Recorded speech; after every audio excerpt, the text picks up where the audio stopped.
नहमदहू व नुसल्ली अला रसूलिहिल करीम। अम्मा बाद फ़अऊज़ु बिल्लाहि मिनश शैतानिर रजीम। बिस्मिल्लाहिर रहमानिर रहीम। लैसा अलल लज़ीना आमनू व आमिलुस सालिहाति जुनाहुन फीमा तअमू इज़ा मअत्तक़ौ व आमनू व आमिन सालिहात शुम्मत्तक़ौ व आमनू शुम्मत्तक़ौ व अहसनू वल्लाहु युहिब्बुल मुहसिनीन। सदक़ल्लाहु अलियुल अज़ीम। इलाही बहुरमत राजो नियाज पीर दस्तगीर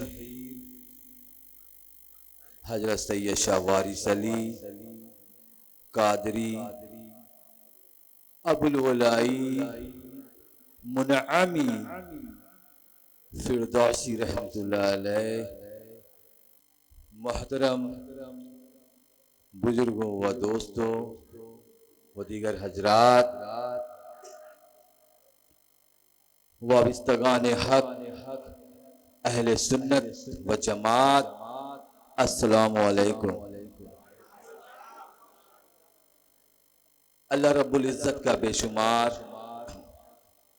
लुत्फ़ व करम, अल्लाह रब्बुल इज़्ज़त का बेशुमार लुत्फ़ व करम है कि आज हम सब यहाँ पर सालाना उर्स मुबारक हजरत सैयद शाह वारिस अली कादरी अबुल वलाई मुनअमी फिरदौसी रहमतुल्लाह अलैह का आज 13 माह मुहर्रम और ये साल दादा हजूर का उर्स पाक का 107वां उर्स मुबारक है।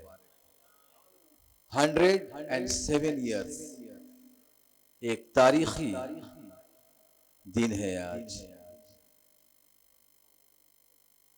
107 ये जो साल है 107वां उर्स मुबारक है।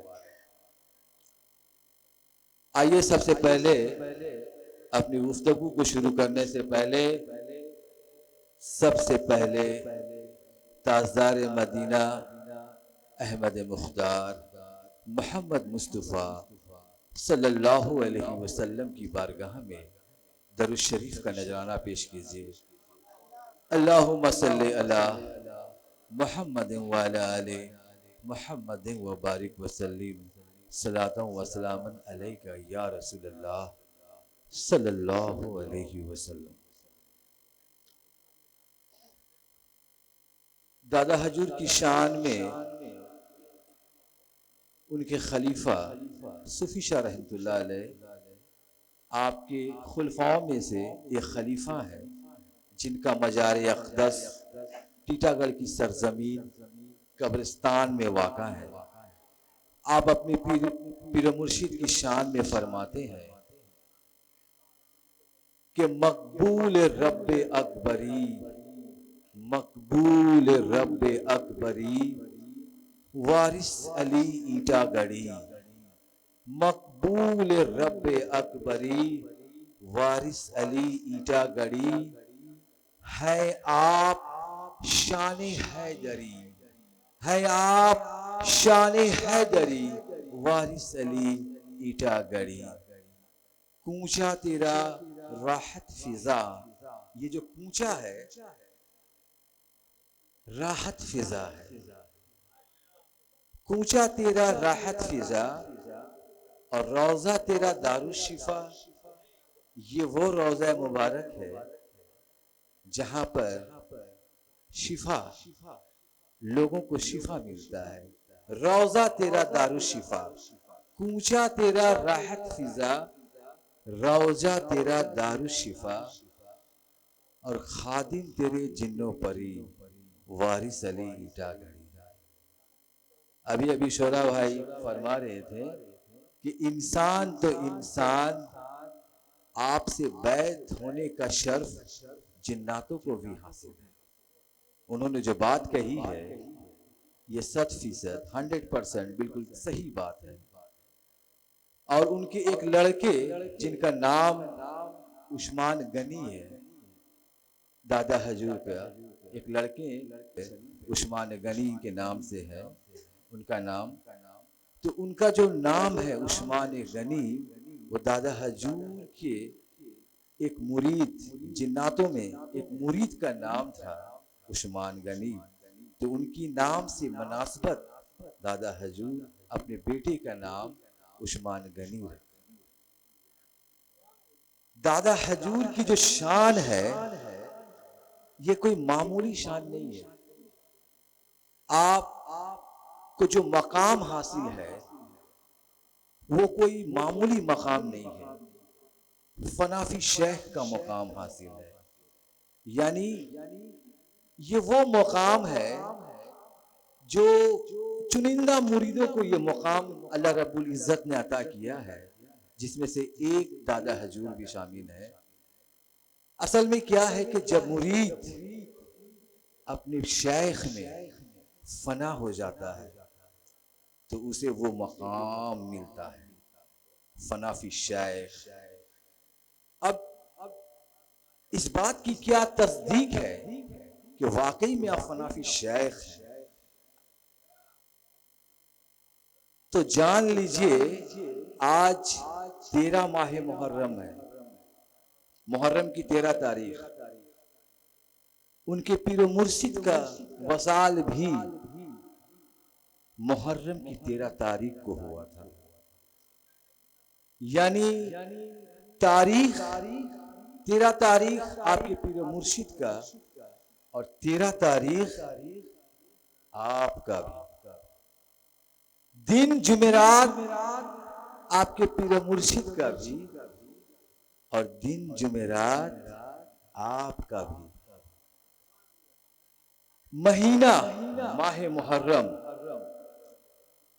आपके पीर मुर्शिद कि वसाल का जो महीना है वो मुहर्रम का महीना है, और दादा हजूर के वसाल का जो महीना है वो भी मुहर्रम का है। यानी ये सिर्फ महज इत्तेफाक नहीं है। यानी अगर एक चीज मिलता तो आप कह सकते थे कि ये इत्तेफाक की बात है, हो गया है, कोई एक चीज मैच कर गया।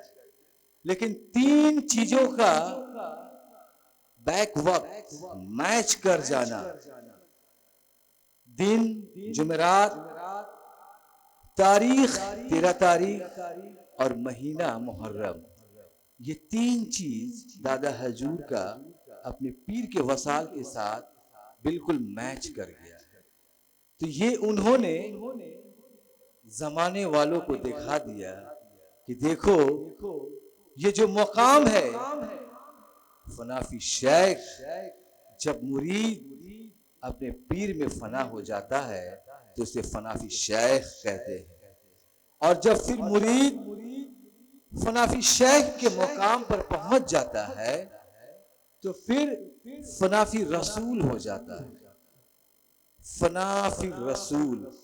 और जब फनाफी रसूल जब कोई मुरीद हो जाता है तो फिर फनाफिल्लाह, अपनी जात को अल्लाह में फना कर देना।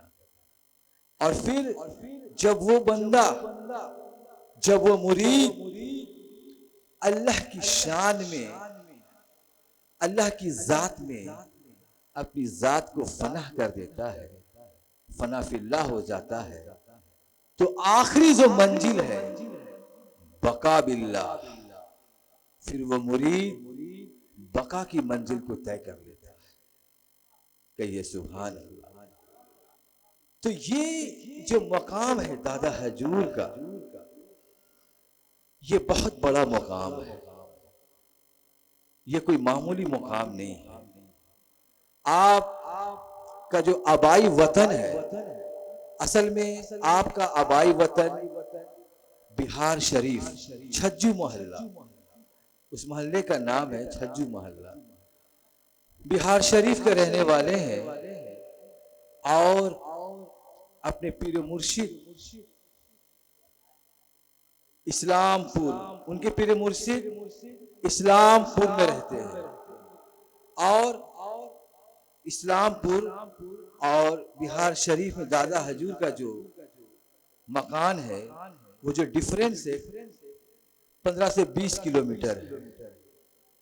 लेकिन दादा हजूर अपने पीर मुर्शिद की इतनी मोहब्बत में इतनी खिदमत करते थे कि दादा हजूर को आपके पीर मुर्शिद ने सब कुछ अदा कर दिया। वो रोज बिहार से जाते इस्लामपुर अपने पीर मुर्शिद से मुलाकात के लिए, और फिर मुलाकात जब खत्म हो जाता इशा के बाद, फिर आपको बोलते कि वारिस जाओ अपने घर जाओ, तो फिर अपने घर की तरफ आप रवाना होते। ये रोज का मामूल था। इसी में आपको दादा हजूर को आपके पीर मुर्शिद ने तमाम कुछ तसव्वुफ के आला मकामात पर आपको ले जाकर बैठा दिया। और आप जब अपने पीर मुर्शिद से, जब आपके पीर मुर्शिद का जब वसाल का वक्त आता है, तो आप अपने पीर मुर्शिद के कब्र में जाकर काफी आप रोते हैं, और इतना रोते हैं कब्र को पकड़कर कि आपकी आंख लग जाती है, आप वहीं पर सो जाते हैं। तो आपके पीर मुर्शिद बोलते हैं कि वारिस गम मत करो, जहां तुम रहोगे वहां मैं रहूंगा। यानी वो पेशनगोई दादा हजूर की कर चुके, यानी जो तसव्वुफ के आला मकाम है फनाफी शेख का, उनको उसी वक्त अता कर दिया गया। वो बाद में अमल में आया। उनकी वसाल की जब तारीख जब मिल जाता है बिल्कुल, तो वो चीज बाद में अमल में आता है। लेकिन उनके पीर मुर्शिद पहले से ही सब कुछ उनको बता दिए थे ख्वाब में ही कि वारिस गम मत करो, जहां तुम रहोगे वहां मैं रहूंगा। और फिर आपको हुक्म होता है बंगाल की तरफ कि जाओ बंगाल की तरफ। तो फिर बंगाल की तरफ आप आते हैं। सबसे पहले बंगाल में आपका जो मकाम होता है, तांती बगान में आप तशरीफ लाते हैं। तांती बगान में वहाँ बेल मस्जिद है, बेल मस्जिद है तांती बगान में। आज भी बेल मस्जिद में दादा हजूर का कयाम होता है। और फिर वहाँ से फिर राजा बाजार आते हैं साहब बगान में। और जब साहब बगान में आते हैं तो फिर वहाँ से आप जब टीटागढ़ तशरीफ लाते हैं, तो आपका ये जो सरजमीन है टीटागढ़ की सरजमीन, मौजूदा टीटागढ़ है लेकिन पहले इसका नाम ईटागढ़ हुआ करता था। तो आपको ये जगह बहुत पसंद आती है और आप फिर मुस्तकिल तौर पर यहीं पर सकूनत इख्तियार कर लेते हैं। और अपनी वफात के बारे में अपने मुरीदों को आपने कहा कि जब मेरा वसाल हो, तो आपने कुदाल मारकर उस जगह को निशानदही कर दिया जहां पर अभी दादा हजूर का मजार अक़दस है, कि इसी मकाम पर मेरा मजार अक़दस की तामीर की जाए। तो दादा हजूर की ये जो तारीख है, टीटागढ़ तक का जो ये सफ़र है आपका, फिर आप यहाँ पर तशरीफ़ लाते हैं और आपके मुरीद मौलाना नासिर साहब रहमतुल्लाह अलैह जो काशीपुर में रहते हैं, वो भी उनके मुरीद होते हैं। और फिर दादा हजूर के 22वां खलीफा हज़रत सैयद शाह इस्माइल पाक रहमतुल्लाह अलैह, कादरी अबुल वलाई मुनअमी रहमतुल्लाह अलैह, दादा हजूर के ये 22वां खलीफा है। फिर वहाँ से एक सिलसिले में एक नई तरह का जान पैदा होता है और आप 22वां खलीफा होने के बावजूद आपने सिलसिले के लिए काफ़ी काम किया। दादा हजूर का देखिए ये अता करदा, उन पर ये अता किया हुआ था हज़रत सैयद शाह इस्माइल पाक रहमतुल्लाह अलैह पर कि आपसे ही सिलसिले का काम दूर दूर तक फैलेगा। और फिर उनसे देखिए सिलसिले का काम बहुत दूर दूर तक फैला, उड़ीसा से लेकर बिहार, फिर बंगाल, ये दादा हजूर का करम था कि आपसे आपने उनको नवाजा, अपने मुरीद हज़रत सैयद शाह इस्माइल कादरी अबुल वलाई को, और फिर उनसे जो सिलसिला फैला, आप देख सकते हैं कि कहाँ कहाँ उनकी जो शाख है दूर दूर तक फैली हुई है। दरूद शरीफ पढ़िए, अल्लाहुम्मा सल्ली अला मुहम्मद व अला आले मुहम्मद व बारिक वसल्लिम। तो अल्लाह रब्बुल इज़्ज़त कुरान हकीम में फरमाता है, या अय्युहल्लज़ीना आमनु तकुल्लाह वब्तगू इलैहिल वसीला। ऐ ईमान वालो, अल्लाह रब्बुल इज़्ज़त से डरो और उसकी तरफ वसीला ढूंढो। वसीला इतनी बड़ी चीज है कि बगैर वसीला के अल्लाह का बंदा अल्लाह तक पहुंच ही नहीं सकता।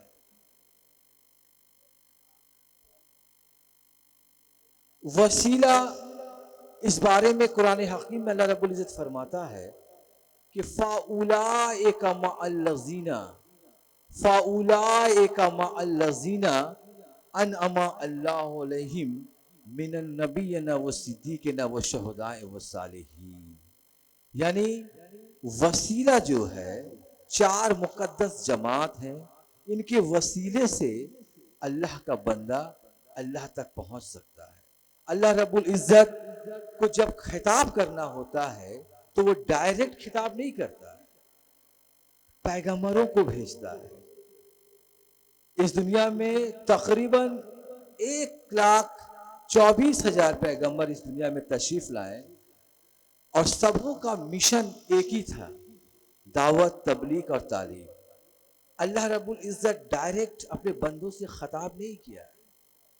जब अल्लाह अल्लाह होकर अपने बंदों से खिताब नहीं कर रहा, तो आप बंदा होकर अल्लाह से कैसे मुखातिब हो सकते हैं?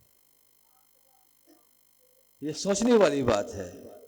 तो इस बारे में कुरान हकीम ने साफ तौर पर हिदायत फरमाया है कि फ़ाउलाइका मअल्लज़ीना अनअमा अल्लाहु अलैहिम मिनन नबिय्यिना व सिद्दीक़ीना व शुहदाए व सालिहीन। यानी चार ऐसी मुकद्दस जमात है जिनके वसीले से अल्लाह का बंदा अल्लाह रब्बुल इज़्ज़त तक पहुंच सकता है। वो चार मुकद्दस जमातें कौन सी हैं?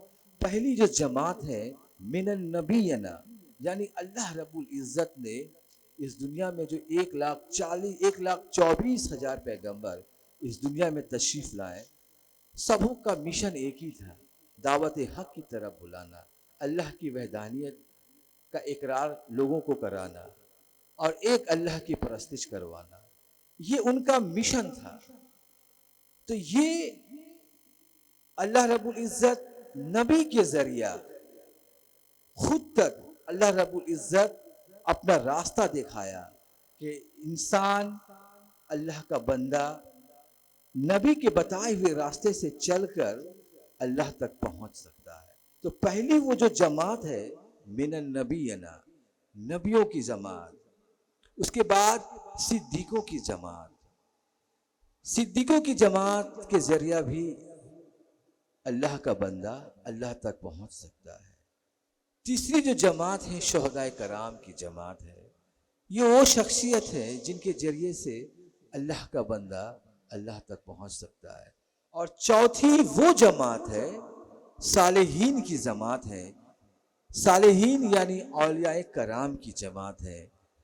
ये वो मुकद्दस विलायत, नबूवत तो खत्म हो गया ताजदार वला की रसूलुल्लाह व खातबन नबीन, पैगंबर इस्लाम हुजूर सल्लल्लाहु अलैहि वसल्लम पर जब नबूवत खत्म हो जाता है तो नबी अब कोई नहीं आएंगे, लेकिन ताक़यामत लोगों को हिदायत देने के लिए वली जरूर इस दुनिया में तशरीफ लाएंगे, ताकि भूले हुए लोग, भटके हुए लोगों को सही रास्ता क़यामत तक, सुबह क़यामत तक वली बंदों को दिखाते रहेंगे।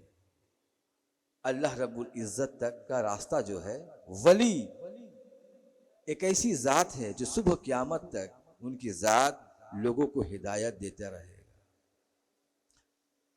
इस दुनिया में जितने भी औलिया कराम तशरीफ लाए, हालांकि कुतुब ज़मा मुहिउद्दीन अब्दुल कादिर जिलानी रहमतुल्लाह अलैह मादरजात वली थे, इसमें कोई शक नहीं है, पैदाइशी वली थे। लेकिन इन्होंने भी जाहिरी तौर पर अपने पीर मुर्शिद को पकड़ा। ऐसा नहीं कि मतलब पैदाइशी वली है तो अब पीर की जरूरत नहीं है, नहीं। पीर जो होता है वो जो रास्ता दिखाता है, एक मकाम है जहां पर जाकर बड़े बड़े आबिद इबादत गुजार फिसल गए। बात समझ रहे ना? जिनको अपनी इबादत पर गुरूर था, वो लोग उस मकाम पे पहुंचने के बाद फिसल गए। तो सिर्फ इबादत से इंसान अल्लाह तक नहीं पहुंच सकता। अगर इंसान इबादत से पहुंच जाता तो बड़े बड़े जो मादरजात वली हैं, ख्वाजा गरीब नवाज, साबिर पिया, ख्वाजा उस्मान हारूनी, ये लोग अपने पीर को नहीं पकड़ते। इन लोगों के लिए इबादत काफी था, लेकिन इन्होंने जाहिरी तौर पर पीर को पकड़ा है ताकि पीर इनको जगह जगह गाइड किए हैं। जहां जहां से जो जब मुरीद फिसलता है तो उस मकाम पर पीर का गाइड ही उसको काम आता है। इमाम गजाली रहमतुल्लाह अलैह, आपका लक़ब हुज्जत इस्लाम। क्या लक़ब है? हुज्जत इस्लाम। इमाम गजाली रहमतुल्लाह अलैह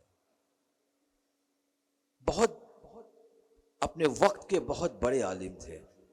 हालांकि आपका जो जमाना था और गौसे पाक का जमाना 54 साल का डिफरेंस है।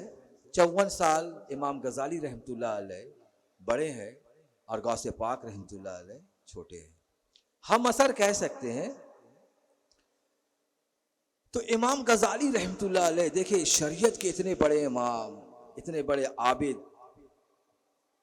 वो अपनी तसनीफ कीमियाए सआदत, ये किताब मार्केट में अवेलेबल है। आप हजरात इस किताब को पढ़िए। अगर इंसान उस किताब को पढ़ ले तो वली बन जाए। उस किताब में फरमाते हैं कि आपके पास उस जमाने में इल्मी लियाकत जो थी, उस जमाने का कोई आलिम आपके रूबरू नहीं आता था, डरता था। उतनी इल्मी लियाकत नहीं थी जितनी आपकी थी, आपके सामने आने में घबराता था। तो इमाम गजाली रहमतुल्लाह अलैह फरमाते हैं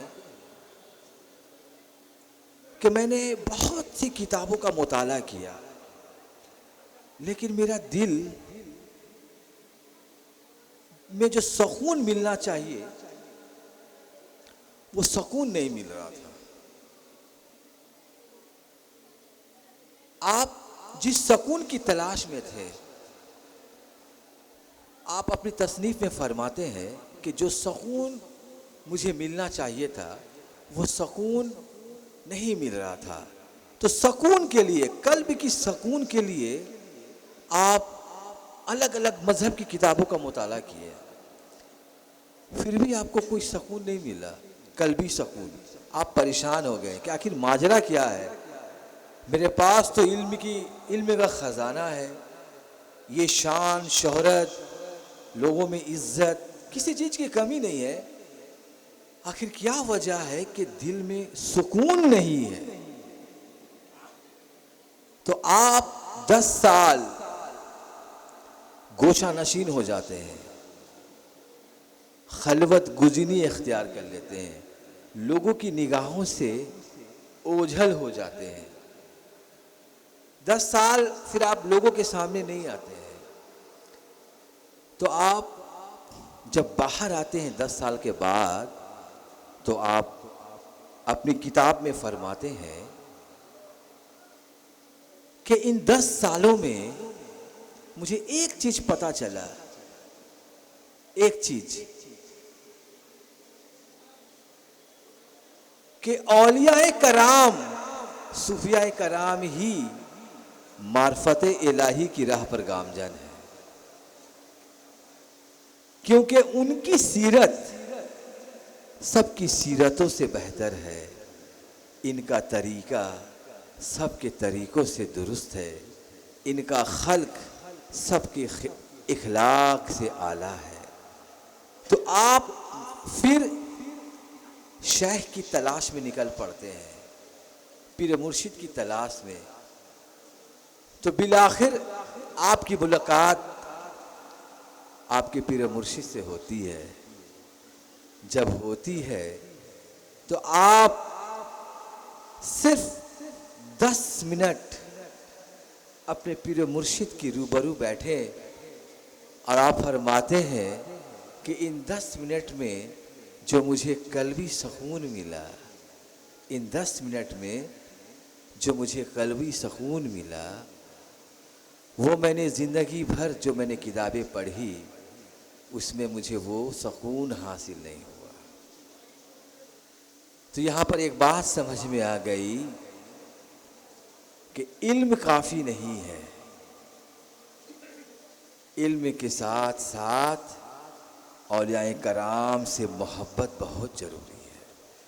अगर मोमिन के दिल में औलियाए कराम की मोहब्बत नहीं है तो समझ लीजिए कि वो नाकामयाब है, दुनिया में भी और दीन में भी।